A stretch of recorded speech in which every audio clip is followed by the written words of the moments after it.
جلال پور جٹاہے میں فلسطین کے مظلوم مسلمانوں سے اظہار یکجہتی اور یوم القدس کے موقع پر ایک بڑی احتجاجی ریلی کا اعلان کر دیا گیا ہے۔ اعلان کے مطابق 23 رمضان المبارک بروز جمعہ یہ ریلی امام بارگاہ قسن بطول سے شروع ہوگی اور شہباز روڈ سے ہوتی ہوئی ٹانڈا چوک پر اختتام پذیر ہوگی۔ ریلی کا آغاز دوپہر 2 بجے کیا جائے گا۔ منتظمین کے مطابق اس احتجاجی ریلی کا مقصد فلسطین کے مظلوم عوام کے ساتھ یکجہتی کا اظہار اور شہداء کی قربانیوں کو خراج عقیدت پیش کرنا ہے۔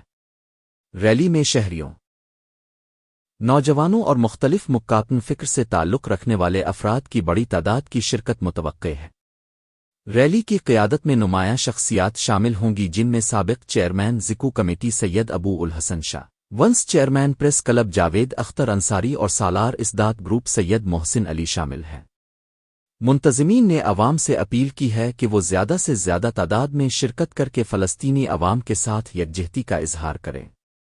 مشرق news report M Muqtasid Dar ایوازن گجرات بیورو چیف۔